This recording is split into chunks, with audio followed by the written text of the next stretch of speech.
Papa Dudut. Isang pagbati po sa inyo at sa mga nakikinig sa inyo ngayong araw. Ako po si Syra, 30 years old, taga Davao at mula rin po sa may kayang pamilya. Pero pinili ko pong mamuhay ng mag-isa para matupad ang mga pangarap ko sa buhay. Ayaw ko po kasi na masabihan ako na nagkatrabaho lang o nagkaposisyon dahil sa mga magulang ko. Mataas po kasi ang posisyon nila sa isang malaking kumpanya na hindi ko na lamang po babanggitin kung anong pangalan. Relationship manager po ako sa isang bangko at masasabi ko pong nakakabuhay na rin naman ng pamilya ang sweldo ko. Nang umalis po ako sa amin ay nagrent na lamang ako ng bahay sa isang subdivision. Hindi naman po yung kalakihan at hindi rin po kamahalan ng upa. Simple lamang po talaga yung bahay, may isang kwarto, may maliit na sala at may 2 CR. 2 po kaming nagbabayad ng 2 years ko na ka-live-in na si Rocco. Tuwing walang pasok ay nagluluto kami ng street foods at kung ano-ano pang mga putahin na tinitinda namin sa labas. Marami naman po kaming nagiging customers kaya nakakaipon din kami roon ng pandagdag sa pambayad namin ng mga bills. Pangarap naming dalawa na makapagbukas ng sarili naming restaurant. Kung tutusin ay pwede naman po kaming mangutang na lamang ng puhunan sa mga magulang namin o kaya ay mag-loan, pero mas gusto po kasi namin na galing talaga sa savings yung gagamitin naming panimula. May kababata po ako, Papa Dudut. Lottie ang pangalan niya at mas matanda siya ng 2 taon sa akin. Nagkakilala kami noon dahil mag-best friend ang tita namin. Same school kami noong high school kasi sa public po ako noon nag-aaral. Pero noong college ay nagkahiwalay na kami at yung huling balita ko po sa kanya ay nag-stop na siya sa pag-aaral. Last year lang po nang mag-chat siya sa akin para magpaalam kung pwedeng makituloy muna siya habang naghahanap ng trabaho dito sa Davao City. Pumayag naman po ako dahil hindi naman daw po siya magtatagal. Pero sa katagalan ay medyo nagkaproblema na rin kami ni Lottie. Yung dapat ay 1 buwan niya lamang sa amin ay umabot na po ng mahigit 2 buwan. Kaya nagpresenta na siyang tumulong sa pagtitinda namin para araw-araw na kaming kumikita roon. Sinasahuran din naman namin siya daily pero sa una lang po siya masipag. Kalaunan ay napapadalas na ang hindi niya pagtitinda at unti-unti na ring lumalabas ang katamaran niya, Papa Dudut.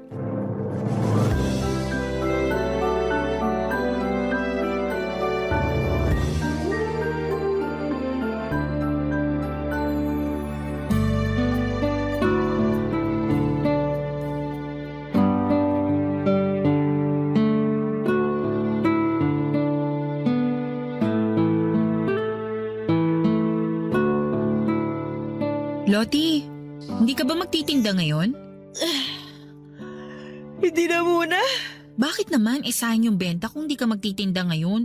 Saka na-prepare ko na kagabi yung ibang lulutuin. Baka masira yung mga yun. Ang sakit kasi ng katawan ko, tsaka antok na antok pa ako eh. Bakit ba kasi nag-prepare ka kagad ng lulutuin? Hindi mo man lang ako tinanong. Hindi na ako nagtanong kasi Monday to Friday ka naman talaga nagtitinda, di ba? Saka paano ka kikita ng pera kung ganyan laging dinadahilan mo? Ganyan din sinabi mo nung nakaraang araw na hindi ka nakapagtinda. Ano ba kasing ginagawa mo kagabi at puyat na puyat ka? Ano kasi, may kachat akong afam. Dahil doon kaya ka napuyat? Bakit? Bawal na ba ako makipag-chat?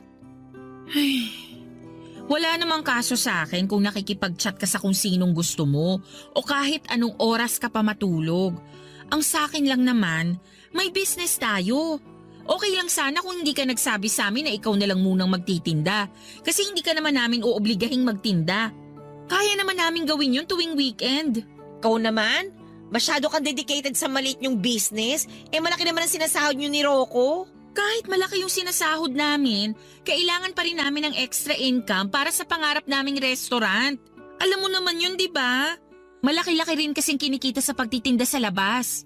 Lalo na ngayon na marami nang nakakaalam na may pwesto tayo at nagugustuhan na nila yung mga paninda natin. Napapagod na rin kasi ako eh. Hindi ko kaya yung gigisingin ng maaga tapos maghapong magbabantay sa labas. Nakakaantok tsaka nakakainip din kaya yun. Kung ayaw mong magtinda, ano palang trabaho yung gusto mo? Gusto ko na maghanap ng ibang trabaho. O sige, kung ayaw mo nang magtinda, kami na lang ulit ni Rocco tuwing weekend. Asikasuhin mo na yung pag-a-apply mo. May nahanap ka na ba? Wala pa nga eh. Maghahanap pa lang. Sana naman makahanap ka na this time. Ikaw naman, parang pinapaalis mo na ako niyan eh. Hindi kita pinapaalis. Para sa sarili mo rin yun. Mahirap kapag nasa ganyang edad ka na tapos wala ka pang sariling pera. Hindi ka laging may mauutangan. Okay naman ako nung may trabaho pa ako. Inalat lang talaga kaya ganito na naman yung nangyari sa akin. Sabi mo kasi nung dumating ka rito may papasukan ka na tapos bigla kang nag-back out. Kaya nga kami nag-offer na ikaw na lang yung magtinda para kumita ka kahit nandito ka lang. Okay rin naman yung pagtitinda pero kasi nakakapagod talaga. Girl, wala namang trabaho na hindi nakakapagod. Kahit nga utak at kamay lang yung gumagana maghapon, nakakapagod pa rin eh. Ano palang gusto mo? Maging tambay ka na lang forever? Real talk lang ha. Hindi kasi pera yung lalapit sa'yo. Kailangan mong kitain yun. Sorry naman. Pero alam ko naman yun eh. Ang hirap lang talaga maghanap ng trabaho ngayon. Mahirap kasi hindi ka naman naghahanap. Ang ganda na nga ng trabaho mo last time, di ba? Pero sabi mo, nagsawa ka. Hindi pwede yung gano'n na kapag nagsawa ka na sa trabaho mo, aalis ka na. Bukod sa masisira ka sa employer mo, nakakahiya rin kasi pinaasa mo lang sila na tatagal ka pero hindi naman pala. Kung makapagsalita ka naman dyan, parang boss na rin kita. Sa true lang tayo, Loti. Kung sa iba pa yan, baka mas malala pa yung marinig mo. Papadudot hindi nagpatalo si Loti sa usapan namin, Papadudot ng araw na yon. Marami pa siyang isinagot para depensahan ang katamaran niya. Hindi ko po yun nagustuhan at napansin na rin ni Rocco ang pagiging tamad niya at yung pagiging attitude niya sa akin. Kaya sinabihan na niya akong paalisin na roon si Loti. Ang kaso ay naaawa rin naman ako dahil wala pa siyang matutuluyan. Ilang araw mula nang huminto sa pagtitinda si Loti ay nag-chat sa akin ang tita niya na best friend ng tita ko. Kinukumusta siya dahil nalaman daw nitong sa akin siya nakikitira. Doon ko po nalaman na tita pala niya ang naging amo niya sa huli niyang trabaho. Nag-try daw siyang mamasukang kasambahay. Ang problema, 1 linggo pa lang siya roon ay nagpaalam na siyang aalis dahil hindi raw kaya yung pagod sa dami ng gawain. Sinabihan ako ng tita niya na huwag siyang konsentihin para matutong tumayo sa sarili niyang mga paa. Sinabi ko naman na bala ko na rin talagang paalisin si Loti. Pinagbigyan ko lang ng mga 1 buwan para makahanap ng trabaho. Pero gaya ng una, hindi yun nangyari. Bukod sa tambay siya ay naging problema ko na rin ang pakikialam niya sa mga personal kong gamit, Papadudot.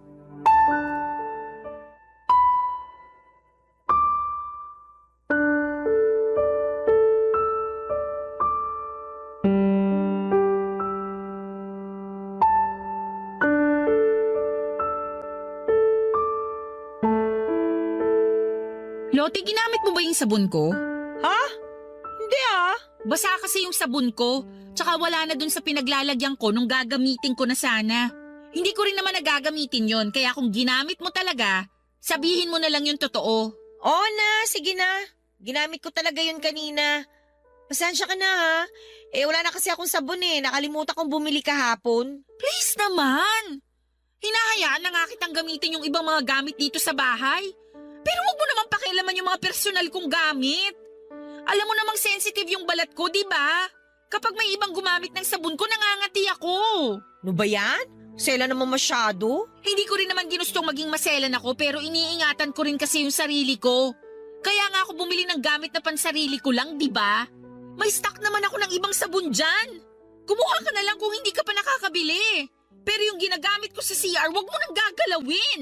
Pasensya na, hindi na mauulit. Sinabi mo na rin yan last time pero naulit pa rin. Kaya nga nakikiusap na ako sa'yo ngayon.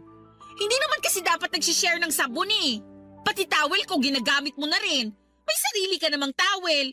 Bakit hindi yun yung gamitin mo? Nasa labahan pa nga eh. Next week pa ako maglalaba.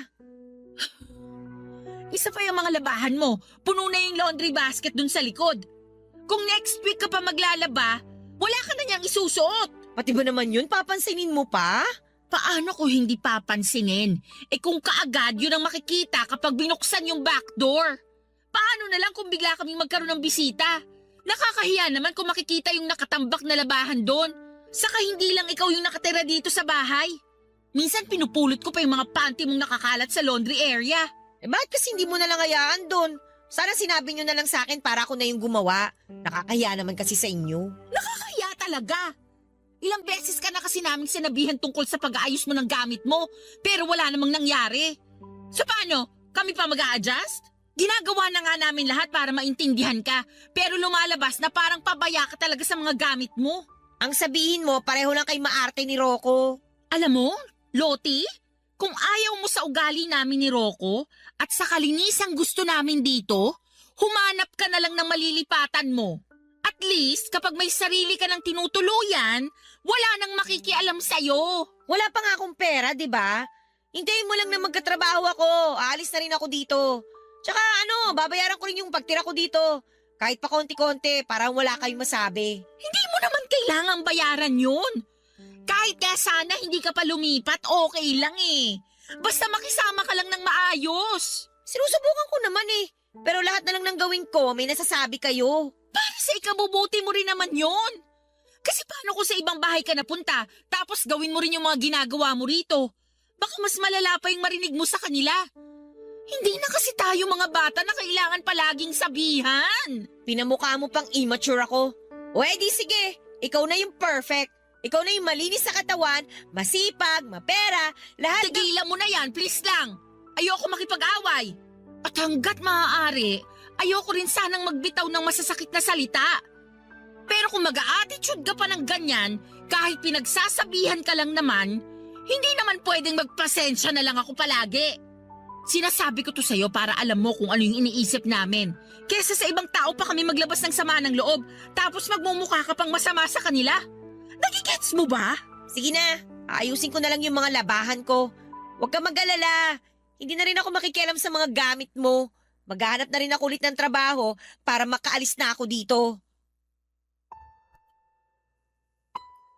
Papa Dudut, hindi ko na po noon na itago ang iritasyon ko kay Loti kaya sinang-ayunan ko na lamang ang sinabi niyang maghahanap na siya ng trabaho para makaalis na sa inuupahan namin. Sinabi ko na mas mabuti pa nga ganon ang gawin niya para hindi na kami magkaproblema pa. Isa pa baka sa katagalan ay magkaproblema na rin kami ng fiancé ko dahil napapansin ko na rin noon na pinipilit niyang makipaglapit kay Rocco. Alam ko naman na faithful sa akin ang fiancé ko pero wala po akong tiwala kay Loti. Nakita ko na siya kung paano makipaglandian sa ibang lalaki. Kahit na hindi niya pa lubusang kilala ay hindi siya nagdadalawang isip na makipag-usap. Nagulat nga po ako noon nang ipinakita niya sa akin ang malalaswa nilang usapan ng ka-talking stage niya. At hindi lang yon, sa iisang lalaki kundi 3 sila na pinagsabay-sabay niyang i-entertain. Kapag nawala ng gana sa isa, nilipat na naman sa iba. Kaya hindi siya nawawala ng kausap. May mga pagkakataon pa na nanghihingi rin siya ng pera. At doon na po ako nabahala dahil may kalakihan din ang hinihingi niya. Baka kasi kapag nagkagipitan at singilin siya ng mga lalaking hinuhututan niya, ay maipit pa kami ni Rocco dahil sa amin siya nakatira. Papa Dudut, noong idinahilan niya na wala siyang pera ay napinitan na lamang kami noon na pahiramin siya para makapagrenta kahit bed spacer lang.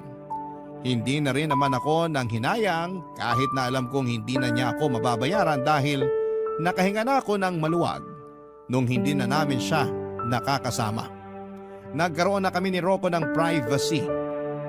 Pero makalipas lang ang 2 buwan ay bumalik na naman si Loti at nagpupumilit na patuloyin namin siya sa bahay, Papa Dudut. Barangay Love Stories. Barangay Love Stories. Papa Dudut, ayaw na talaga naming tanggapin si Loti noong bumalik siya sa amin pero nagmakaawa siya at sinabing 1 buwan lang naman siyang makikitira. Pero hindi ko magawang magtiwala dahil nasabi na rin naman niya iyon nung una. Ang naging problema ko lang nang dumating siya ay maraming tao sa paligid dahil weekend yon at nagtitinda kami. Nagmakaawa na siya sa amin at paiyak-iyak pa siya sa harapan namin ni Rocco. Dahil nahiya na kami sa mga nakakakita ay tinanggap na lang namin siya pero nilinaw namin na 1 buwan lang talaga siyang makikituloy sa amin. Mula nang bumalik siya ay naging magulo na naman sa bahay. Wala kasi akong nakitang pagbabago kahit konti man lang mula noong umalis siya. Hindi ko na lang idedetalye kung gaano po siya kadugyot sa bahay at sa mga gamit niya. Pero hindi ko po talaga kaya na makasama sa isang bahay ang ganon katamad at kaburara sa gamit. Hindi naman ako nagkulang sa pagpapaalala sa kanya. Pero parang manhid na po siya sa mga sinasabi ko. Mas inuuna pa niya ang pakikipag-chat at video call sa mga lalaki niya kesa mag-asikaso ng sarili niya at ng mga gamit niya. Hanggang sa muli na naman po siyang nawalan ng trabaho. At sa pagkakataong yon ay naka1 buwan na rin siya sa amin, Papa Dudut.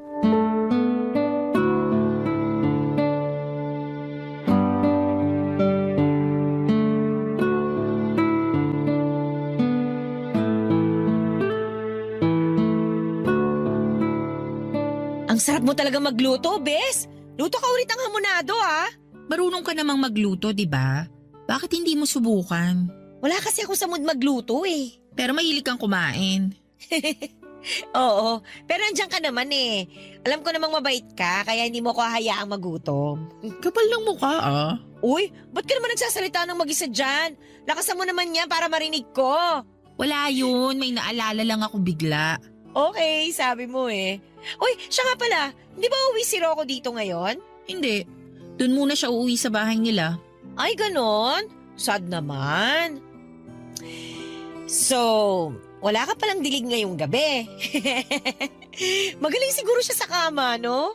Sorry ha, pero hindi ako komportabling pag-usapan yung tungkol sa ganyan namin ni Rocco. Sa amin na lang yun. Hindi naman yun something na pwede kong i-share kahit kanino. Dapat alam mo rin mag-value ng privacy mo. Ito naman, napakaseryoso mo sa buhay. Eh, teka, tingnan mo to. May bago na naman akong ka-talking stage. Alam mo, sa'yo niya kausap. Hindi nakaka-bore. Tapos ang hot pa niya, ha? Ay, sana magkita na kami. Ano yan? Bakit ganyan yung mga sinisend mong picture? Halos kita na yung buong dibdib mo dyan, Loti. Ha? Hindi naman na. Charot lang. Hanggang hindi pa kita yung pasas ko, carry pa yan, no? Tsaka, at least nakakit sa akin yung mga nakakausap ko. Anong ibig mong sabihin? Hindi lang isa yung ka-talking stage mo? Aba, syempre, bestie. Ano ka ba? Ang boring naman kung iisa lang. Para namang hindi mo alam na marami akong lalaki. Seryoso? Paano mo kinakayang makipag-usap sa kanilang lahat? Ano yun? Lahat sila pinapaasa mo na magiging boyfriend mo? Dami mo naman tanong.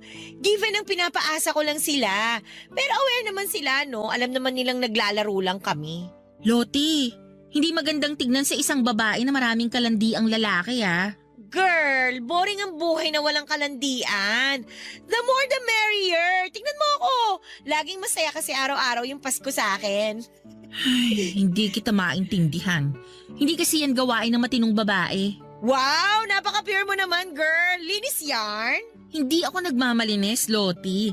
Hindi lang naman iisa yung naging boyfriend ko, pero never kong ginawa na magsabay ng 2 lalaki o higit pa sa isang relasyon. Eh di ikaw na yung malinis. Hayaan mo na lang ako. Wala namang mawawala sa'yo kung hindi mo ako pakikialaman, di ba?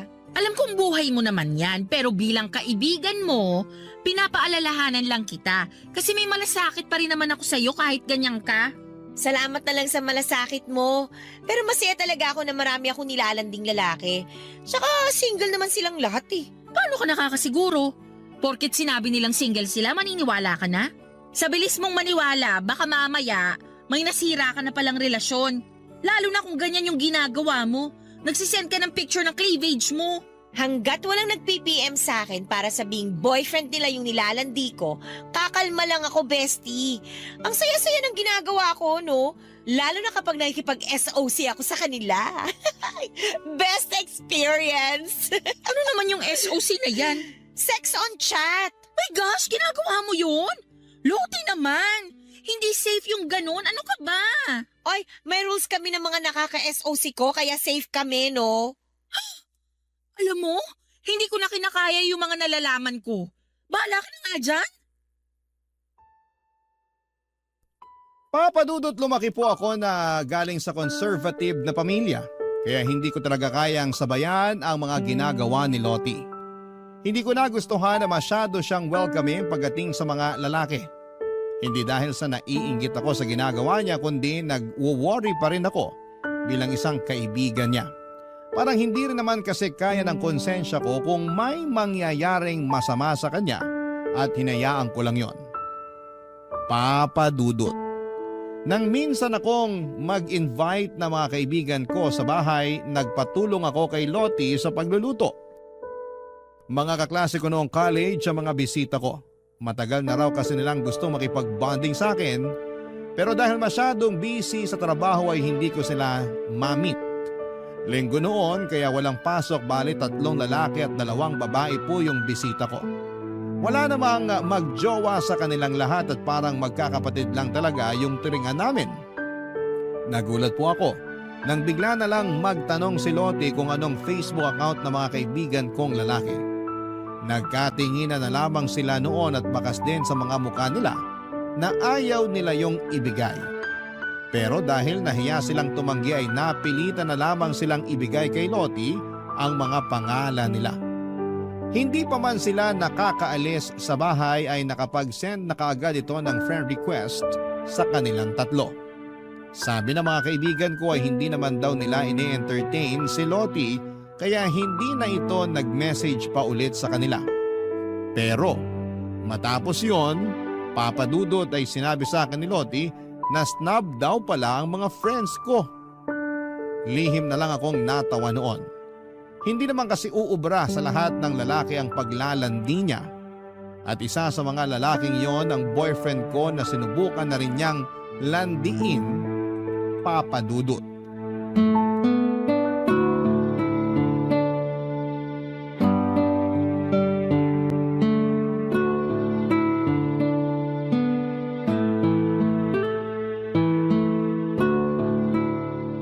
Uy!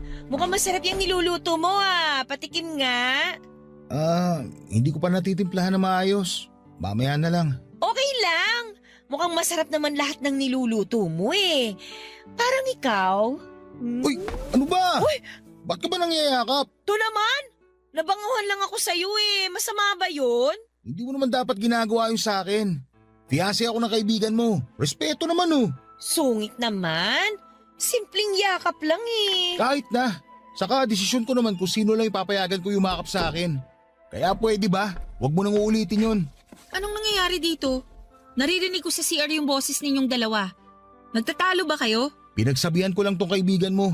Bigla-bigla na lang kasi nangyayakap habang nagluluto ako rito. Ano? Ginawa mo yon, Lottie? Alam nyo ang OA nyo. Simpleng yakap lang naman yun pero kung makapag-react kayo, parang nakagawa na ako ng krimen. Simpleng yakap lang? Una sa lahat, bakit mo siya yayakapin? Hindi mo siya boyfriend. Nga hindi nga kayo close para gawin mo yan Alam mo, ayoko sanang sabihin to Pero sa ginagawa mo, pinapatunayan mo lang na malandi ka talaga. Bakit ka ba ganyan sa akin? Naiinggit ka ba? Bakit naman ako maiingit sa pagiging malandi mo? Oo, tama na yan. Huwag na kayo mag-away. Hindi naman ako yung nagsimula Pagsabihan mo yung girlfriend mo, masyado malisyosa. Malisyosa? Fiancé ko nga mismo ang nagsabi na niyakap mo siya. Hindi siya magrereklamo kung hindi siya nailang sa ginawa mo. Ang sabihin mo, gumagawa ka lang ng dahilan para magalit sa akin. Ramdam ko naman inis na inis ka na. Alam mo naman siguro kung bakit, di ba? Gusto mo ba isa-isahin ko pa? Han, tama na. Paalisin na lang natin to si Lottie. Ano? Paalisin niyo ako ng dahil lang doon? Ang bababaw niyo naman! Hindi ka babawan yon. Kasi punong-puno na kami sa'yo. Saka wag kang kumilos na parang ikaw ang nagbabayad ng renta dito. Ang tagal mo nang nakikitira sa amin. Second chance mo na to. Ayaw na nga ni Rocco na nandito ka eh. Pero nakiusap ako sa kanya kasi wala ka namang ibang mahihinga ng tulong. Tapos ano? Ganito pang gagawin mo sa akin? Lalandiin mo na rin pati fiancé ko? Mahiya ka naman. Wala akong dapat ikahiya. Sa ganito na ako eh. Palibasa walang lalaki na naaakit sa'yo kasi para kang lola dyan sa pagiging conservative mo. May pera ka nga, boring naman yung buhay na meron ka. Eh ikaw, sa tingin mo, saan ka pupulutin pag pinalayas kita? Hindi mo ako mapapaalis. At bakit hindi? Loti, pakiusap lang, umalis ka na. Pero Rocco, wala naman akong ginagawang masama ah. Please, kesa lumala pa tong pagtatalo natin, umalis ka na lang. Ngayon talaga? Gabing-gabi na. Sige, kung hindi mo kaya ngayong gabi, kahit bukas na lang. Pero pakiusap, tigilan mo na si Syra. Huwag mo nang baliktarin pa yung sitwasyon na parang kami pa yung may kasalanan dito. Pareho lang kayo eh. Ang yayabang nyo porke may mga pera kayo. Hindi naman namin pinagmamalaki na may pera kami. Ikaw lang yung nag-iisip ng kung ano-ano dyan, tapos gagamitin mo sa amin para magmukha kaming masama. Ginawa na nga namin lahat ng pag-a-adjust para sa'yo. Kahit na ikaw dapat ang gumawa nun kasi ikaw yung nakikitira. Wow! So talagang pinamumukha nyo sa akin na pabigat ako rito. Tama na nga. Mag-impake ka na lang ng mga gamit mo. Kung bukas mo gusto umalis, bahala ka. Basta bukas ng umaga, dapat wala ka na rito.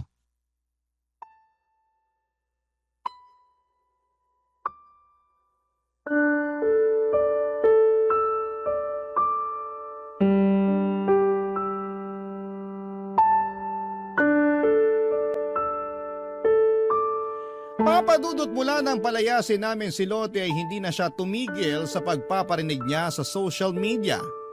Nagsishare siya ng mga patama para sa akin. Galit din siya kay Rocco pero mas galit siya sa akin. Kaya niya ginawa yon. Friends kami sa Facebook kaya nakikita ko lahat ng mga post niya.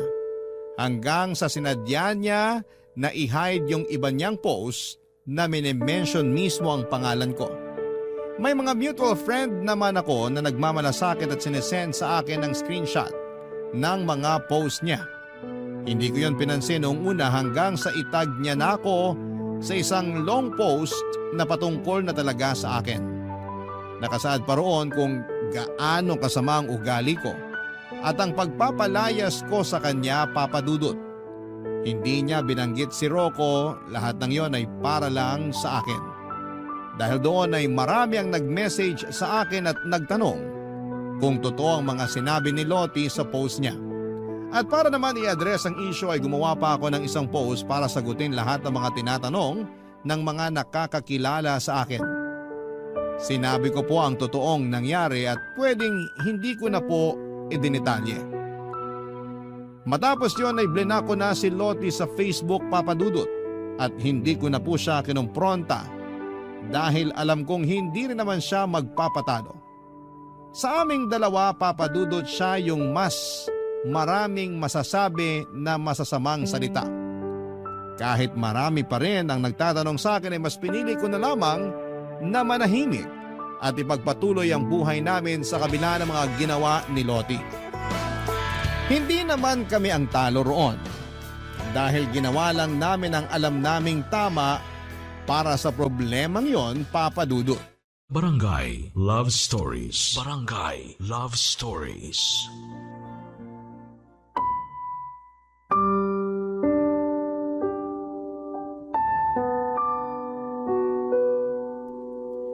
Papadudot, kahit na hindi ko pinatulan si Lottie sa mga issue na ginagawa niya ay nalaman ko na hindi pa rin pala siya tumitigil sa paninira sa akin. Panay pa rin pala ang pagpo-post niya ng mga patama at kung ano-anong paninira. Kesyo burara daw ako sa mga gamit, marumi ako sa bahay, nagkukunwaring mabait at mabuting tao pero mapagpanggap naman. Aaminin ko na medyo naapektuhan na po ako noon pero hindi pa po natapos doon ang paninira niya sa akin. Inalam niya kung sino-sino ang mga close friends ko sa trabaho at hindi ko na nga po alam kung paano niya pa nalaman yon. Dahil nakablock na po siya sa account na ginagamit ko. Tanging mga friends ko na lamang po ang nakakakita sa mga post ko. Pero nagulat na lamang po ako noong sabihin sa akin ng isa sa mga malalapit kong kaibigan sa trabaho na nag-message sa kanila si Lottie tungkol sa issue na ginagawa niya sa akin. Sinisiraan ko raw yung mga katrabaho ko kahit na hindi naman yun totoo. Para linawin ang issue ay ipinakita ko po sa kanila ang mga post ni Lottie tungkol sa mga patama at paninira niya sa akin dahil sa pagpapalayas namin sa kanya ni Rocco. Doon ko lang po nalinis ang pangalan ko sa mga katrabaho kong sinubukan niyang i-brainwash. Papa Dudut.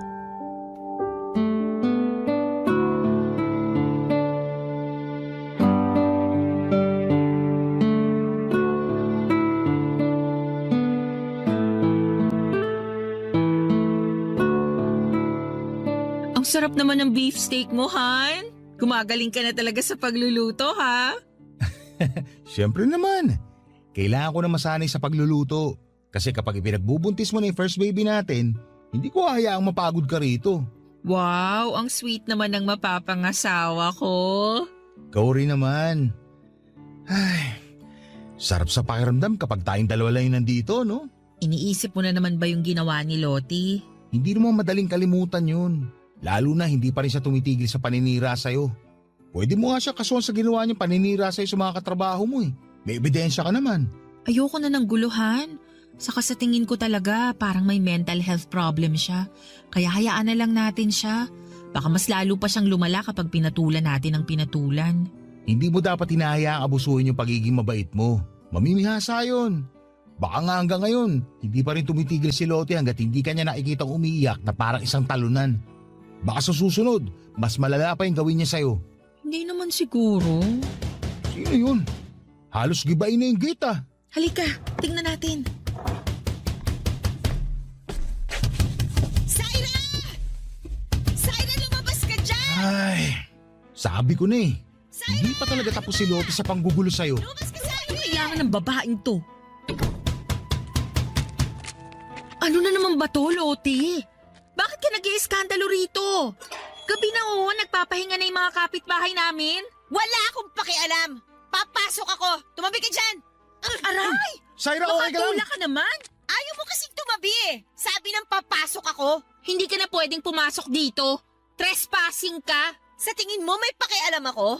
Nandito ako kasi inis na ako sa'yo! Ano ba kasalanan sa'yo ni Syra?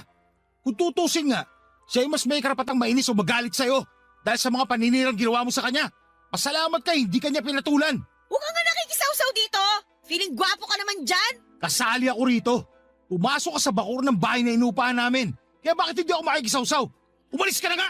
Han, hayaan mo na nga muna kaming mag-usap. Kapag sinaktan niya ako, tumawag ka ng tanod. Tanod? Ha! Ako lang to, pero tatawag na kayo ng tanod? Ang hihinaan nyo naman? Bakit ka ba kasi nandito? Hindi pa ba obvious? Nandito ako para guluhin ka. Hindi mo ako pinapansin sa Facebook eh. Nasasayang lang yung oras ko sa kapo-post. Pero hindi ka man lang tinatablan. Manhid ka na ba o sadyang makapal talaga yung mukha mo kaya dinededma mo lang ako? Sa ating dalawa, ikaw yung makapalang muka. Anong karapatan mo na siraan ako? Wala akong ginawang masama sa'yo. Ginawa ko na nga lahat para tulungan ka pero abusada ka. Sa tingin mo may tutulong pa sa'yo kung ganyan yung ugali mo? Kung ayaw mo akong tulungan, pwes, dadagdagan ko na lang yung problema mo sa buhay. Uy! Lottie, ano ba? Busag na Parang busag! tanga! Tigilan mo yung mga halaman ko! Bakit ko naman gagawin yon? Alam ko mahalaga sa'yo itong mga halaman mo. Mahal to, di ba? Lalo na itong mga paso na to. Kaya mas maganda kung sisirain nating lahat. Lottie, pwede ba? Tumigil ka na! Ayoko! Kung hindi ka titigil! Ano, ha? Ano? Anong gagawin mo sa akin? Ha? Kaya mo ko? Oh! Kayang-kaya ko tong gawin sa'yo! Oh, loko! Siguro naman ngayon, nahimasmasang ka na! Papa Dudut, kahit nasampal ko noon si Lottie ay hindi pa rin siya tumigil sa panggugulo niya. Gumanti siya sa akin, sinampal niya rin ako at sinabunutan pa. Nagsabunutan kaming dalawa, Papa Dudut, at sa galit ko ay hindi ko talaga binitawan ang buhok niya at pilit na isinubsob ang mukha niya sa mga halamang kong kumalat na dahil sa pagwawala niya. Sa pagpasok pa lang kasi ng gate ay bubungad na kagad ang mga inaalagaan kong halaman. Kaya yon ang pinagdiskitehan niya. Nang mapaghiwalay kami ni Rocco ay saka ko lang napansin ang mahahabang kalmot niya sa braso ko. Dumating ang mga tanod na tinawagan ni Rocco noong gabing yun. Dinala si Lottie sa barangay kasama kami ng fiancé ko. Papadudot nagkaroon kami noon ng kasunduan sa barangay na hinding-hindi na pupunta sa inuupahan namin si Lottie. At kapag bumalik pa siya roon para guluhin kami ay kakasuhan namin siya ni Rocco. Isinama rin namin sa kasunduan na titigilan na rin niya ang pagpaparinig at paninira sa akin sa social media. Babayaran niya rin ang mga nasirang paso at halaman na binili ko pa noong kalilipat pa lamang namin. May kamahalan pa naman po ang mga yon kaya hindi talaga ako pumayag na hindi siya magbabayad. Para na rin po bigyan siya ng leksyon sa ginawa niya.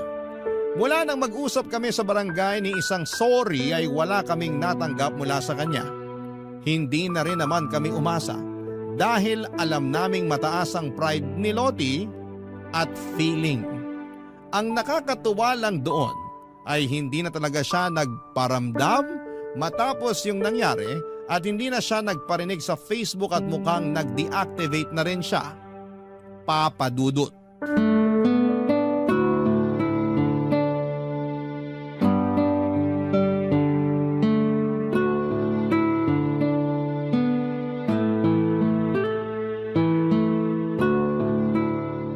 Han, nag-o-open ka pa ba ng Facebook account mo? Hindi na masyado. Ba't mo natanong? Wala naman akong gagawin online. Mas gusto ko pang lumabas kesa magbabad sa gadget. Tsaka wala naman dun yung buhay ko, no? Hindi ako kagaya ni Lottie na masyadong papansin kaya oras-oras online at may kachat. Han, Totoo naman eh. Kahit walang makain basta may kalandian, okay lang. Inilaan niya na yata yung buong buhay niya kaka-Facebook. alam kong naiinis ka pa sa kanya hanggang ngayon. Pero hindi rin naman maganda kung magsasalita pa tayo ng masama tungkol sa kanya. Hindi ba pwedeng maglabas muna ng inis o galit sa kanya? Nandun ka naman eh. Alam na alam mo yung pinagdaanan ko dahil sa kanya. Pinili kong hindi siya patulan pero tignan mo naman yung nangyari. Kahit anong iwas yung gawin ko, inilalapit niya pa rin sa akin yung gulo. Tapos ngayong naiinis ako sa kanya, parang nagmumukha pa akong masama. Gusto ko lang namang ilabas to. Okay, sorry. Di mo naman kailangan mag-sorry. Siya may kasalanan sa akin. Sa ating dalawa. Ay, naiinis pa rin kasi ako. Siguro hanggat hindi gumagaling tong kalmot niya sa braso ko, hindi ako makaka-move on. Kung pwede nga lang pabayaran pati yung mga nalagas kong buhok gagawin ko para mahirapan siya sa paghahanap ng ibabayad niya. Nakabuti rin naman sa kanya yung ginawa mo. Naobliga na talaga siya maghanap ng trabaho para mabayaran kanya sa panahong ibinigay mo. Sana nga talaga magpakatino na siya para may tagalan din siyang trabaho. Hindi ba siya natatakot na sa ganung edad niya, wala pa rin siyang ipon? Paano kung magkasakit siya o may masamang mangyari sa kanya? Wala siyang mahuhugot kasi mas inuuna niya yung mga walang kwentang bagay. Kaya sana matuto na siya. Hindi lahat ng tao kaya magpasensya sa ugali niya, no? Ay, kahit naman ako, hindi ko talaga siya gusto. Kung hindi nga lang dahil sa'yo, hindi talaga ako papayag na makasama natin siya sa isang bahay. Unang kita ko pa lang sa kanya, alam ko nang pasasakitin niya yung ulo mo. Hindi na ba siya nagpaparinig sa'yo sa Facebook? Hindi na. Kung ganun, baka natauhan na rin siya sa mga ginawa niya. Ay, hayaan na natin siya. Kung nagawa mo magpatuloy sa buhay nang hindi nagpapaapekto sa kanya noon, alam kong magagawa mo ulit yun. Tama ka. Magagawa ko ulit yun. Pero dapat, hindi na natin siya pag-usapan. Okay, yun lang pala eh. Kahit forever pa natin gawin yun. Nga palahan, parang gusto ko na ulit mag-travel. Kahit dito lang sa Pinas. Pwede naman. Pero ang tanong, may free time ka ba? Mas masaya sana kung at least 1 week yung pahinga natin. Marami na tayong pwedeng puntahan nun. Pwede naman ako mag-leave. Sure ka na gusto mo talaga? Actually, gustong gusto. Para makahinga naman tayo sa mga nangyari. Kung ganon, magandang idea yan. Saan mo ba gusto? Sa Batanes. Sige, sa Batanes tayo. Pero sagot ko na muna yon, okay? 50-50. Han, Nagbibiro lang ako. Oo na, ikaw na yung gagastos. Pero sa susunod, 50-50 na talaga ha. hindi naman kita sisingilin eh. Ikaw talaga. Kahit mag-break tayo, Walang breakup na mangyayari. Kasal meron. hindi na rin kasi tayo pwedeng maghiwalay. Kasi engaged na tayo. Kasi, feeling ko, magkaka-baby na tayo. Papa Dudut, sobrang saya ni Rocco nang sabihin ko yon sa kanya. Matagal na kasi niya na gustong magka-baby kami kaya pinupush na rin niya yung kasal naming dalawa. Kaya ako naman po nasabi yon ay dahil hindi naman po talaga nade-delay ang period ko. At para nga makasigurado ay nag-PT ako at nagpa-check up na rin para makasigurado. Pagkatapos noon ay nakumpirma namin na buntis na nga ako sa first baby namin ni Rocco. Bago yung kasal namin, isa sa mga in-invite ko yung tita ni Lottie. Habang magkausap kami sa phone call, ay nabanggit niya na nabuntis daw si Lottie nang huli nitong naka-meet up. Ang kaso ay hindi raw pinanagutan dahil ayaw maniwala noong lalaki na siya ang ama ng bata. Kaya naman walang choice si Lottie kundi ang lumapit sa tita niya. Tumulong naman daw ito ng konti pero sinabihan pa ring maghanap ng mapagkakakitaan bago manganak. At hindi ko na nga po akalain, Papa Dudut, na lalapit ulit siya sa akin para manghiram ng pera. Pero dahil nga sa gulong ginawa niya at sa pananakit niya sa akin ay hindi na ako nagpadala sa awa. May iba pa naman siyang kamag-anak at kung tutuusin ay kaya pa siyang tulungan ng mga yon kung magpapakatinulang sana siya. Matapos ko siyang tanggihan ay wala na ulit akong naging balita pa sa kanya. Kahit hanggang sa may kasal kami ni Rocco. Sa ngayon, Papa Dudut, ay may sarili na akong pamilya. Sa awa ng Diyos, kahit minsan ay hindi naman kami nagkaroon ng problema sa pinansyal. Kaya masasabi ko po talaga na sobrang blessed ang pamilya namin. At palagi po naming ipinagpapasalamat yon. Hanggang dito na lamang po ang kwento ko at maraming salamat po sa inyo, Papa Dudut. Ganoon din po sa Barangay LS na patuloy na nagbibigay aliw at inspirasyon sa mga kagaya namin na mahilig makinig ng mga kwento ninyo. Pagpalain po sana kayong lahat. Ang inyong forever kapuso at kabarangay, Syra.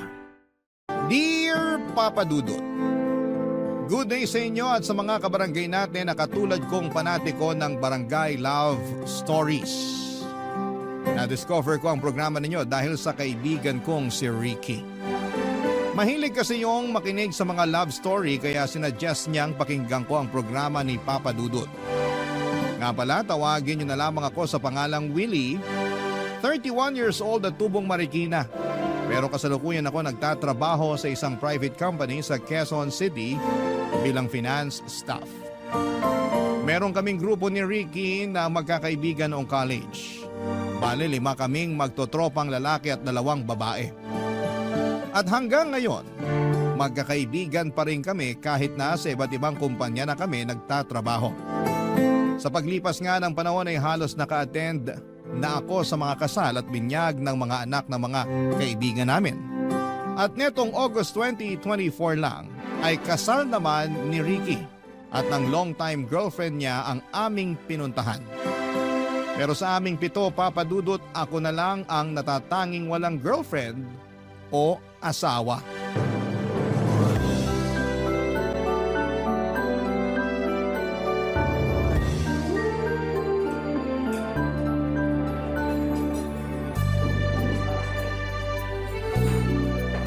Gutom ka na ba? Hindi pa naman. Okay lang naman na umorder na tayo kasi papunta pa lang daw sila. Okay pa naman ako. Ikaw ba? Di pa ako gutom kaya hintayin na lang natin sila. Baka dumating na rin naman yung mga yun. Sige, pero pwede bang huwag yun na ako asarin na ako na lang yung walang girlfriend o asawa sa atin? Wow! Sino nang aasar sa'yo? Nagtanong ka pa talaga. Eh ikaw nga yung pasimuno ng pang-aasar. Sorry na tol. Huwag ka nang magalit sa akin. Hindi naman ako galit, inis lang. Alam ko naman na wala pa akong girlfriend. Hindi nyo na yung kailangan ipamukha sa akin ng paulit-ulit. Oh, kalma. Paanong kakalma? Nakakarindi na. Concerned lang naman kami sa'yo. Siyempre, masarap pa rin yung may karelasyon. Ayos lang ako. Hindi ko kailangan nun. Sinabi mo na yan few years ago. Baka nakakalimutan mong 31 ka na. Lalagpas ka na sa kalendaryo pero wala ka pa rin pinakikilalang bebot sa amin. Sabihin mo nga, wala ka ba talagang nililigawan? Wala. Kahit dun sa trabaho mo, wala ka nagugustuhan? Wala nga. Ayoko magkaroon ng relasyon na katrabaho ko. Bakit? Bawal ba? Hindi. Prinsipyo ko lang. Nako, pag na-inlove ka, walang binatbat yung prinsipyo mo. Kahit ano pang sabihin mo, hindi ko ilalagay sarili ko sa alanganing sitwasyon. Mas mahal ko kaya peace of mind ko. Kaya kung ako sa'yo, tigilan mo na pagsasabi sa akin na maghanap na ako ng liligawan para magka-girlfriend na. Kau naman, wag mo naman masamain. Sabi ko nga, concerned lang naman kami sa'yo. Hindi ka ba naiinggit sa amin? May kanya-kanya na kaming asawa at partner. Hindi ako naiinggit dahil masaya naman ako sa buhay ko kasama ang parents ko. Hindi habang buhay kasama natin parents natin. Siyempre, darating din yung panahon na kailangan mong bumukod at bumuo ng sarili mong pamilya. Yung masasabi mong sayo talaga. Kung totoo nga yan, sana walang matandang dalaga at binata sa mundo. Gusto mo bang maging katulad nila? Ha? Kita mo na? Sabi mo nga, gusto mo rin magkaroon ng sariling pamilya. Pero di naman ganun kadali yun.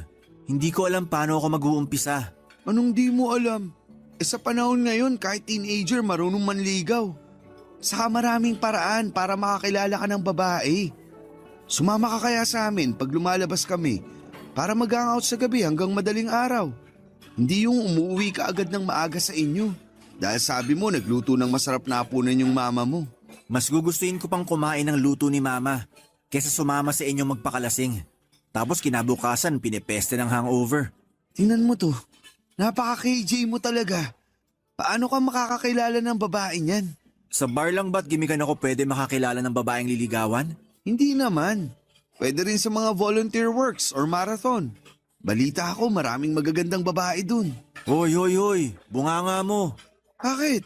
Baka nakakalimutan mo na may asawa ka na. Hindi ko nakakalimutan yun, no? Loyal kaya ako. Sana nga. Kasi galit ako sa mga cheater.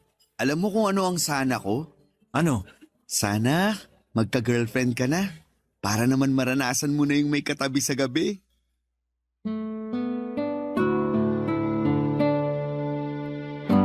Papadudot, maloko talaga si Ricky pero tinuturing ko na siyang parang kapatid. At aminin ko na may punto rin naman ang mga sinabi niya. Sa totoo lang ay may pagkatorpe akong lalaki. Ewan ko ba pero sa tuwing magdidesisyon na akong ligawan ng isang babae ay parang aso na nababahagang buntot ko. Marami akong the one that got away o yung tinatawag nilang totga. May tsansang sinayang at opportunity na nawala. May mga nagustuhan din naman akong babae lalo na sa pinagtatrabahuhan ko pero ibang-iba kasi talaga ang personality ko pagdating doon. Kumbaga ay introvert ako, ang gusto ko lang ay pumasok sa trabaho, magtrabaho, umuwi at sumweldo. Hindi niyo ako masisisi. Kaliwat ka ng iskandalo ang nasaksihan kong nangyari sa opisina namin sa loob ng 9 na taon kong pagtatrabaho doon. Nandyan yung walang katapusang affair at kung ano-ano pa. Kaya naman nangako ako sa sarili ko na hindi ako mai-involve sa ganong klase ng sitwasyon. Pero syempre, nangangarap pa rin naman ako na makakakilala ng babaeng mamahalin at pakakasalan. At doon nga dumating sa buhay ko si Mary nang minsan siyang mag-apply sa pinagtatrabahuhan ko, papadudot.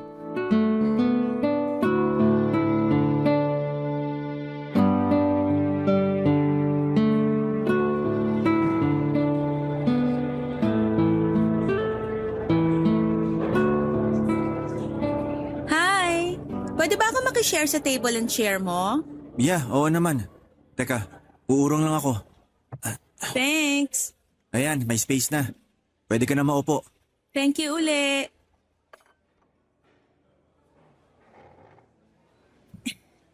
Ayan, sa wakas nakaupo na rin ako. Ay, grabe. Kanina pa kasi ako naghahanap ng bakanting mesa at upuan dito pero lahat occupied na. Ganito talaga rito pag lunch break. Kaya nga minsan may second and third batch yung kumakain eh. Hindi naman kasi pwede mag-lunch sa mesa mo sa office. dahil working table raw yon. Ganon? Ang baduy naman. Kung gusto pala nila ng ganong policy, sana nilaki-lakihan nila tong kantin nyo. Hindi naman ganito sa dati kong pinagtatrabahuhan. Pwede kang kumain sa mesa mo basta lilinisin mo lang bago ka magsimula ng trabaho uli. Talaga? Ang cool naman. Sinabi mo pa. Kung pwede lang yun dito, hindi na ako makikipagsiksikan dito sa kantin. Nakakatamad din kayang tumayo sa upuan mo para pumunta rito at kumain pag lunch break. Ako noon, pagkatapos kong kumain sa table ko sa office, diretso tulog. O kaya, manonood ako ng anime. Paborito ko kasi yon. Ah, kaya pala. Ay, by the way, kanina pa tayo nagkukwentuhan pero alam mo na ba pangalan ko? Kung hindi ako nagkakamali, ikaw si Mary, di ba? Oo, trainee pa lang ako dito at unang araw ko ngayon. Ay teka, paano mo nga pala nalaman pangalan ko? Pinakilala ka sa amin ng papalitan mo. Nakalimutan mo na? Hala, oo nga. Magka-department din pala tayo. Willie pangalan mo, di ba? Naalala ko nagpakilala ka nga pala kanina. Oo, ako nga yun. Sabi na parang pamilyar yung mukha mo eh. Ikaw lang kasi yung tahimik sa mga kasamahan natin. Lahat sila maiingay at maraming chismis. Kahit mga lalaki. Nako, sinabi mo pa. Mas chismoso pa ang mga lalaki kesa sa mga babae rito. Pero buti na lang hindi ka kasali sa kanila. Major turn off ko talaga yung mga chismoso. Para sa akin, aksaya lang sa oras sa pakikipagchismisan. Nandito ako para magtrabaho at hindi magsayang ng oras sa mga walang kakwenta-kwentang bagay. Naks naman! Ganyan din yung mindset ko nun sa dati kong pinagtatrabahuhan. Ayokong sumali sa mga chismisan pero ang ending, ako ang pinagchismisan. Grabe naman yun. Sinabi mo pa. Naku, kung alam mo lang kung anong klaseng paninira yung mga sinabi nila sa akin. Halos lahat walang katotohanan. Hindi mo ba sila sinumbong sa HR? Bawal yun ah. Oo, bawal. Kaya sinumbong ko sila. Kaso, may kinikilingan yung HR namin, palibasa close niya yung mga nanira sa akin. Kaya nag-resign na lang ako kaysa mabaliw doon. Tapos nagpahinga ako ng 1 buwan bago ako naghanap ng panibagong mapapasukan. Swerte dito ako napunta kasi nakilala kita. Aha? Anong ha? O, wala naman. Nagulat lang ako sa sinabi mo na maswerte ka kasi nakilala mo ko rito. Siyempre feeling ko magiging super duper mega close tayo. Pero di ako ganun kadaling kaibiganin. Wala nga akong kaklose rito kahit na 9 years na ako nagkatrabaho rito. Pues, nandito na ako para maging kaibigan mo. Don't worry, mabait naman ako. At hindi nangangagat. Papadudot, napakaganda ni Mary. Mukha siyang artista na napanood ko sa isang international film. Bukod doon ay masaya pa siyang kausap at talaga namang nakakaaliw. Madali niya rin akong napapatawa sa mga hirit niyang corny sa pandinig ko noong una. Pero nakita ko na lamang ang sarili ko na nag-e-enjoy kabanding siya. Simula ng araw na yon ay lagi na akong masaya na pumapasok sa opisina dahil alam ko na masisilayan ko si Mary. September 2024 nang magsimula ang probationary period ni Mary sa pinagtatrabahuhan namin. Magka-department kami dahil kapalit siya ng isa naming kasamahan na nag-resign ng mga panahong yon. At kahit na hindi ako ang nag-turn over sa kanya, ako lagi ang gusto niyang samahan tuwing lunch break.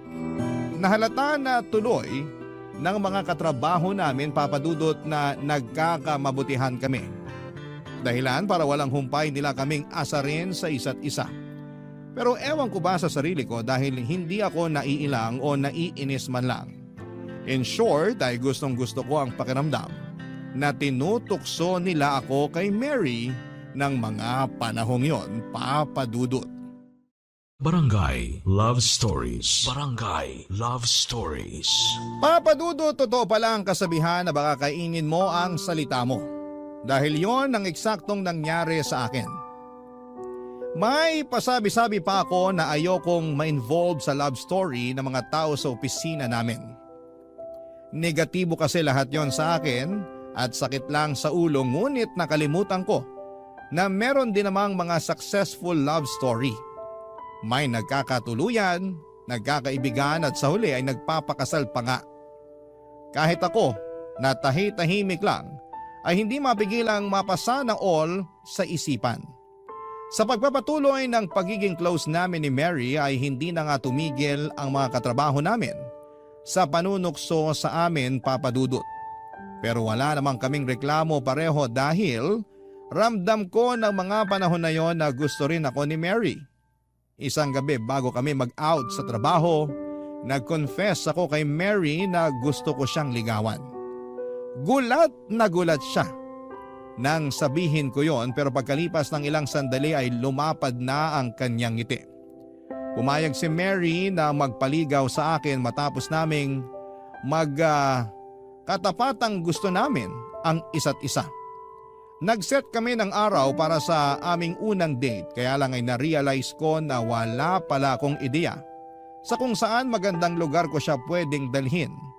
Buti na lamang to the rescue si Ricky, Papa Dudut.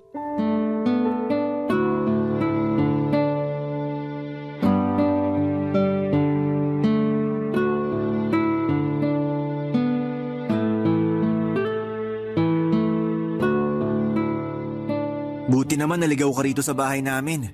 Siyempre, miss ko na luto ni tita eh. Kahit kailan mukha ka talagang pagkain. Oo naman, food is life, ika nga. Pero thank you, kasi pumunta ka. Welcome. Sakto, di ako ganun ka-busy. Saka alam ko kailangan mo tulong ko. Makakailangan ka naman? Yan kaya sabi mo sa text mo sa akin, kailangan. Gusto mo basahin ko? Teka, nasa na ba yung cellphone ko? Wag na, ikaw naman. Aminin mo na kasi na kailangan mo ng expertise ko sa mga bagay na tungkol sa paghanap ng magandang date spot. Oo na, kailangan ko na. Yan, dali lang naman aminin. Sige na, tulungan mo na ako. Saan ko ba pwedeng dalhin si Mary para sa una naming date? Marami naman magagandang restaurant around Metro. Lalo na dun sa Tomas Morato. Lagi kami nagde-date dun ni Mrs. Kaso gusto ni Mary yung may mga overlooking. Pangarap daw niya makapunta sa mataas na lugar. Overlooking at mataas na lugar ba ka mo? Kung gusto mo ng malapit-lapit, pwede sa Rizal. Sa Antipolo, overlooking doon. Sa Tanay at Teresa din. Meron din mga overlooking na kapehan sa Angono. Ikaw na lang mamili. Pero gusto ni Mary yung malamig. Malamig? Alam ko na. Pumunta kaya kayo sa Tagaytay. Perfect spot yun para sa mga gusto ni Mary. Malayo yun, di ba? Oo, pero sulit naman punta nyo. Doon ko dinala misis ko nung unang date namin. Kaya nga nagtagal kami at eto, kasal na. Sige, mukhang magandang choice nga yung Tagaytay. Tumpak! Sa masarap doon umigop ng mainit-init na sabaw ng bulalo. Sakto sa malamig na panahon. Pero timbrehan lang kita na ihanda mo yung budget mo. Kasi medyo mamahalin mga restaurant doon. Ganun ba? Oo. Huwag ka mag-alala. Quality naman yung food at services nila. Basta para kay Mary walang kaso sa akin na gumastos. Naks naman! Ganyan nga. Magpa-impress ka sa nililigawan mo. May kasabihan nga na first impressions last. Sa tingin mo pag ginawa ko yun, may chance na ako kay Mary? Hindi ko masasabi dahil depende pa rin yung tsansa mo sa magiging takbo ng date nyo. Hindi lang naman natatapos sa pagpili ng magandang lugar na pagdadalan mo sa kanya para sa date nyo yung pagpapasikat mo sa nililigawan mo eh. Pati na rin yung kung paano mo siya tataratuin sa simula pa lang ng date nyo. Halimbawa kung susunduin mo ba siya gamit ng motor mo o magkokotse kayo, tandaan mo, malayo-layo rin yung Tagaytay. Nung huling beses na pumunta kami doon ni Mrs. Nagmotor lang kami. Tapos panayreklamo niya sa akin na masakit na raw yung puwet niya. Nako, ang malas naman nun. Sinabi mo pa, para maiwasan mo yung ganong insidente, kaya sinabi ko, mahirap na, baka ma-turn off sa'yo si Mary. Tatandaan ko yan. Ano pang gusto mong malaman? Ano kayang susuotin ko? Casual lang, pero yung magmumukha kang gwapings. Paano yun? T-shirt at pants? Pwede. Tapos, paresan mo ng pangmalakasang sapatos at relo. Solve ka na dyan. Sige, salamat talaga tol. Walang anuman. Baka may tanong ka pa. Ibira mo na.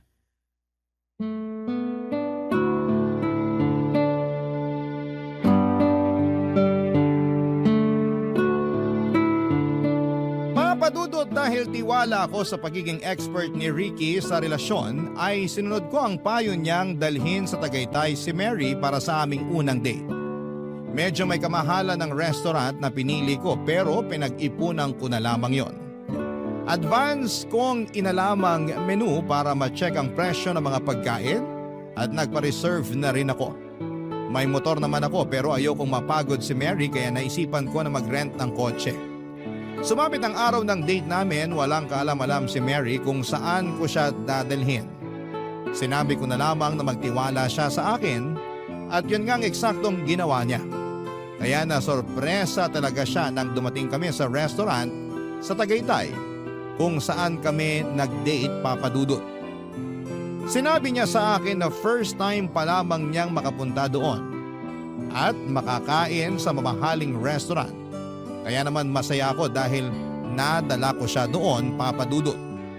Hanggang sa pag-uwi namin ay hindi maalis ang ngiti sa labi ni Mary.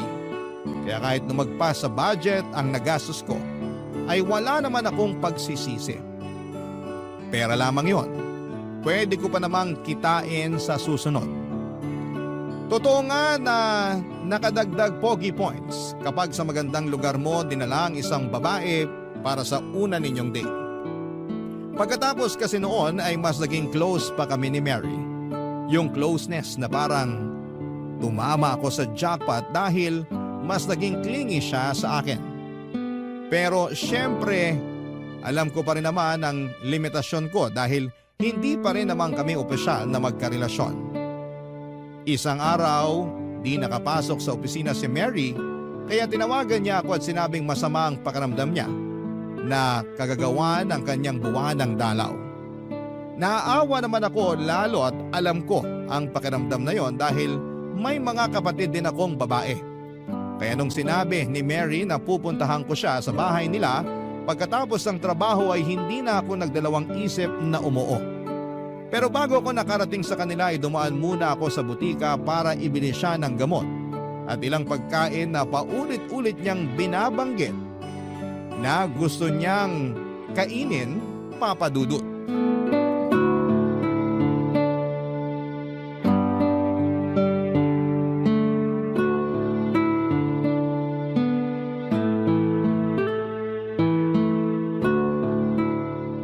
Ano ba naman tong flavor ng milk tea na binili mo? Chocolate ba to o ano? Cookies and cream yan. Hindi mo ba gusto? Hindi! Matcha kaya favorite ko. Akala ko cookies and cream. Nabanggit mo kasi kanina. Oo, pero di ko sinabing favorite ko yan. Yung sister ko ang may favorite niyan. Nasarapan lang ako nung pinatikim niya pero loyal pa rin ako sa matcha. Hindi ba halata? Green nga favorite color ko eh. Ganun ba? Pasensya ka na. May magagawa pa ba yung pasensya mo? Hindi ko naman to maiinom. Oh, sa'yo na lang. Hindi rin naman ako umiinom niyan. Mahina tiyan ko sa ganyan. Anong gagawin ko rito? Tapon ko na lang. Mary naman, kung ayaw mo, ibigay mo na lang dun sa kapatid mo na paborito yan. Wala siya rito, nasa school pa. Ay, hirap naman kasi sa'yo, may plano ka palang bumili, di ka man lang nag-text sa akin para magtanong. Gusto kitang sorpresahin, para kahit paano gumaan-gaan yung nararamdaman mo. Alam ko mahirap din pag nagkaka-period. Paano mo naman nalaman? Eh hindi ka naman babae. May mga kapatid akong babae. Ay, whatever. Palpak pa rin yung milk tea na binili mo. Imbis na gumaan pakiramdam ko, naging mabigat palalo dahil mali naman yung flavor na pinili mo. Sorry na. Ay, oh, ano pa ba yung iba mong dala? Mga gamot lang tsaka heating pad. Meron na ako niyang heating pad eh. Saka di ako umiinom ng gamot kahit mamatay pa ako sa sakit. Ayoko nun. Ay, oh, ano naman yung nasa paper bag? Fries and burger. Yak, ayoko niyan. Ilayo mo nga sa akin yan, nasusuka ako sa amoy. Please lang. Akala ko ba gusto mo nito? Paano mo naman nasabi na gusto ko yan, ha? Sinabi mo kaya sa call kanina. Kanina yon, pero hindi na ngayon. Ayoko na niyan, ang baho, nakakasuka yung amoy. Ay, parang sa lagay wala na akong dinalang matino ah. Buti alam mo, sa kakasalanan mo rin naman yan dahil hindi ka marunong magtanong. Pwede mo naman akong i-text para alamin yung gusto ko at kailangan, pero di mo ginawa. Gahol na kasi sa oras. Tsaka nandun na ako sa pagbilhan ko eh. Kahit na. Ay, puro ka dahilan eh. Oh, edi ngayon hindi sana masasayang yung mga pinamili mo. Hindi mo ba talaga tatanggapin tong mga binili ko? Kahit tong gamot lang at heating pad. Hindi ka ba nakikinig? Hindi nga ako naggagamot at meron na akong heating pad. Mabuti pa iuwi mo na lang yan sa mga kapatid mong babae. O di kaya bigay mo sa mga pulubi dyan sa daan. Baka mas kailangan nila. Mary naman eh. Bakit ganyan tono mo? Parang ang laki ng kasalanan ko sa'yo eh. Sinabi ko lang naman feelings ko. Wala naman akong sinabing may kasalanan ka. Ay, hayaan mo na nga. Papadudot yun ang unang beses na nakapunta ako sa nirerentahang apartment nila Mary. Kasama niya doon ang mga magulang niya at 3 nakababatang kapatid. Malit lamang ang tinutuluyan nila pero meron namang hiwalay na kwarto para sa kanya. Kaso'y tambak din ang damit at iba pang mga gamit ang kwarto ni Mary kaya medyo masikip. Claustrophobic pa naman ako kaya bahagya akong hindi nakahinga. Pero natiis ko naman. Kaya lang ay nakadagdag sa bigat ng nararamdaman ko ang pagtatalo namin ni Mary dahil sa maling flavor ng inumin na binili ko para sa kanya. Hindi rin niya nagustuhan yung iba ko pang mga pasalubong. Na-disappoint ako nang hindi niya kinatuwa yung mga gamot at heating pad na nabili ko na pwede niyang gamitin habang may period siya. Sa isip ko ay napaka-ungrateful niya pero buti na lamang dahil nagsorry din naman siya sa akin kinalaunan. Napansin yata niya na frustrated na ako at hindi makahinga ng maayos sa sikip na kwarto niya. Kaya nagkabati rin kami ng gabing yon. Matapos niyang humingi ng peace offering, nabilhan ko rin ng makakain ng magulang at mga kapatid niya, Papa Dudu. Barangay Love Stories. Barangay Love Stories. Papa Dudut, hindi naman ako madamot na tao. Pero habang tumatagal ang panliligaw ko kay Mary ay mas nagiging demanding siya. Kapag nasa opisina kami ay lagi siyang nagpapabili sa akin ng cravings niya katulad na lamang ng mamahaling kape. Dati naman ay ayos na sa kanyang instant coffee kasi masarap naman daw at nakasanayan na niya. Pero nagbago na raw ang panlasa niya nung isang beses ay binilhan siya ng binurong kape galing sa isang mamahaling coffee shop. Simula noon kapag may isa sa mga kasamahan namin ang nagyayaya na magkape gusto rin niyang magpabili. At ako bilang manliligaw syempre gusto kong magpa-good shot sa nililigawan ko kaya binigay ko lahat ng hinihiling ni Mary. Bukod sa mamahaling kape na inaraw-araw na niya ay nagpabili rin siya sa akin ng damit, makeup kit, bagong cellphone dahil gusto na raw niyang mag-upgrade at iba pang mga gadgets. Hindi ako mayaman pero meron naman akong savings, Papa Dudut. Kaya lang ay nasaid na lang ang ipon ko ng dahil sa pagiging maluho ni Mary. Aminado ako na hindi na ako masaya sa panliligaw sa kanya, Papa Dudut. At napansin yon ng kaibigan kong si Ricky.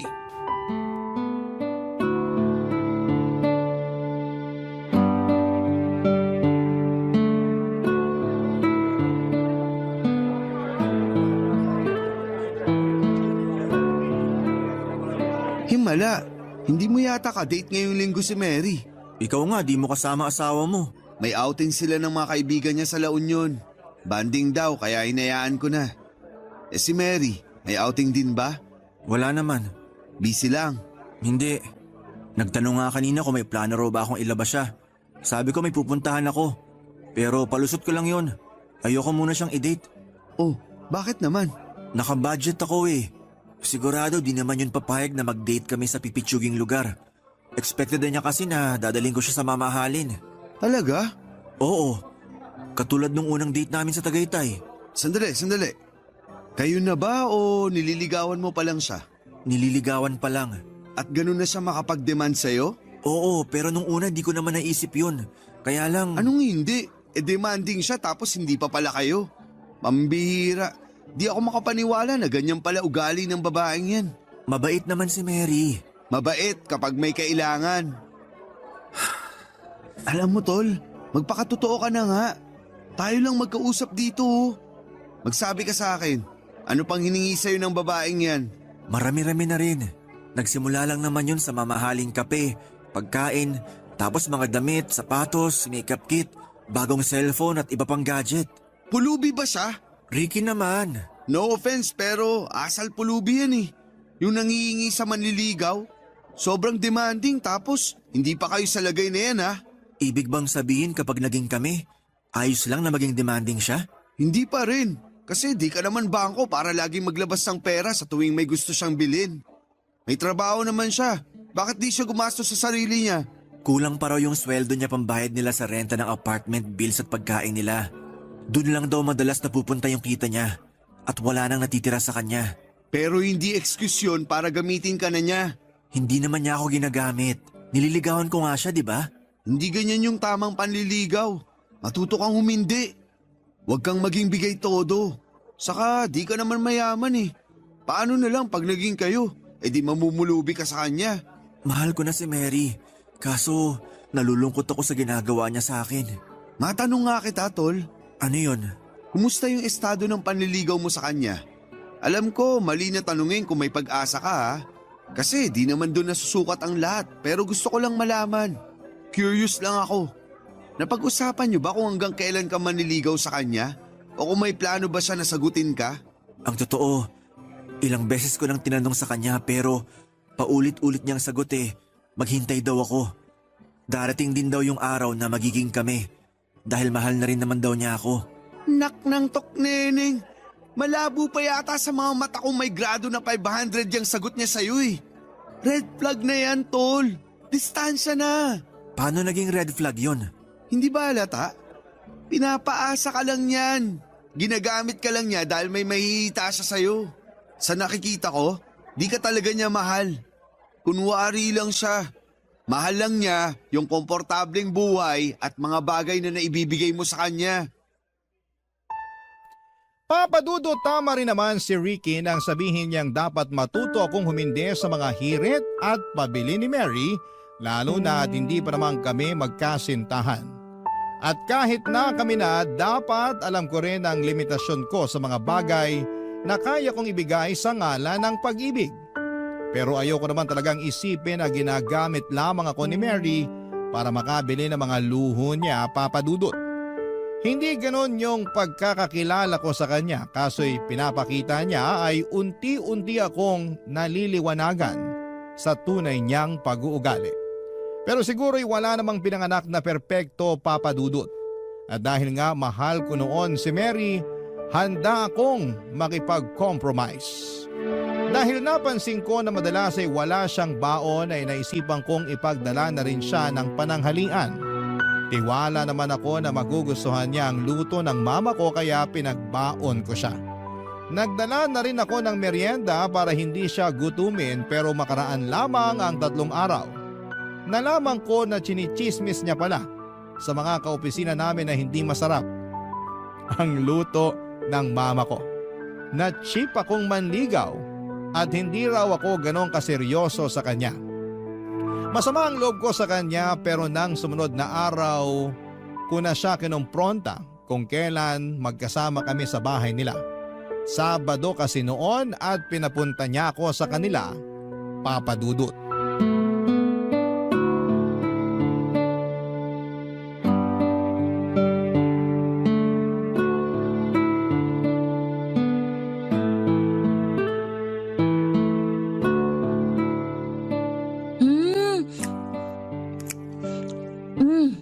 Salamat dito sa pizza na dala mo Ang sarap.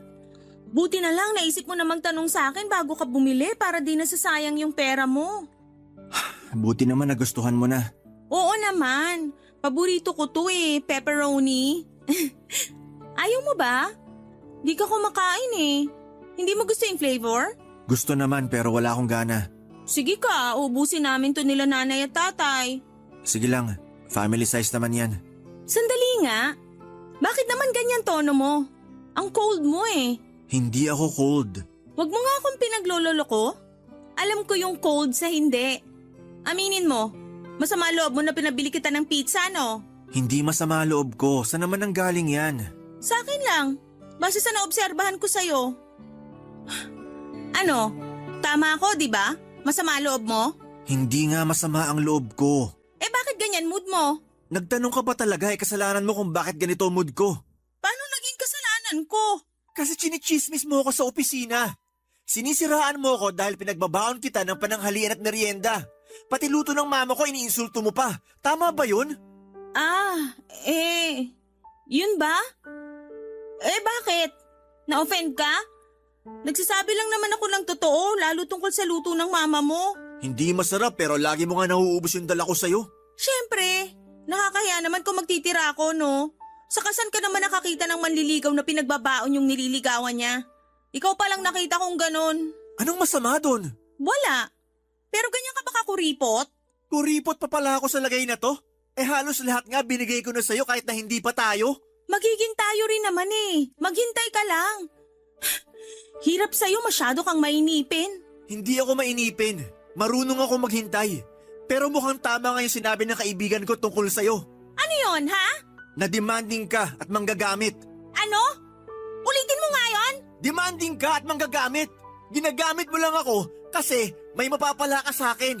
Pero ang totoo, di mo naman talaga ako mahal. Sinasabi mo lang na mahal mo ako para di kita bitiwan. Paasa ka, Mary. Ako pa talaga yung paasa. Ikaw nga tong nanliligaw, di ba? Hirap sa inyo, hindi lang nasunod gusto nyo, nanunumbat na kayo. Hindi ako nanunumbat, pero sumusobra ka na.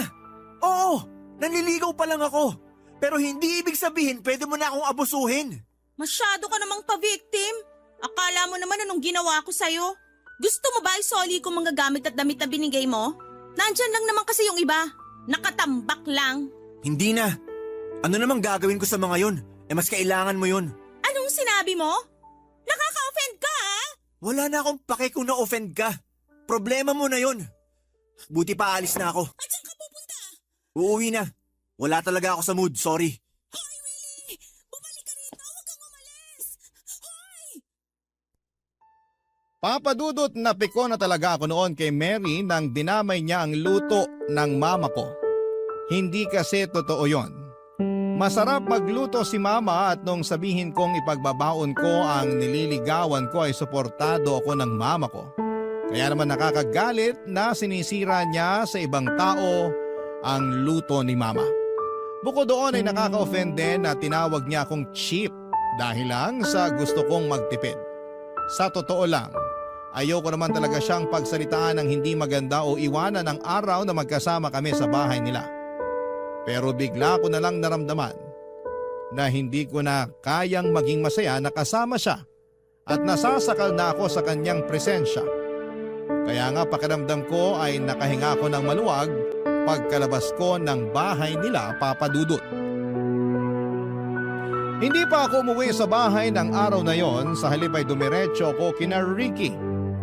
Inoff ko rin ang phone ko para hindi ako matawagan ni Mary. Nang nakauwi na ako sa bahay, napakarami niyang text at missed calls. Humingi siya ng sorry sa akin at nangako na babawas-bawasan na niya ang pagiging demanding. Pero na mga panahon na yon ay desidido na akong tumigil sa panliligaw sa kanya, Papa Dudut, dahil naliwanagan ako sa naging pag-uusap namin ni Ricky. Hindi porke mahal mo ay hahayaan mo nang abusuhin ka. Nililigawan ko pa lamang yon, ha? Paano pa kaya, Papa Dudut, kapag naging kami na? Sa kasalukuyan ay hindi na kami magkatrabaho ni Mary matapos niyang mag-awol. Aminin kong iniisip ko pa rin kung kumusta na siya. Pero may bahagi sa akin na ayaw nang malaman ang kalagayan niya. Oo, minahal ko siya ngunit hanggang doon na lamang yon. Sana sa magiging karelasyon niya ay wag na niyang gawin dito yung bagay na ginawa niya sa akin. Hanggang dito na lamang po ang sulat ko, Papa Dudut, at sana'y mapili po ninyong i-ere sa programa ninyong Barangay Love Stories. God bless in advance sa inyong lahat, no? And ako po ang inyong kapuso at kabarangay forever na palagi nakatutok sa inyo, Willie.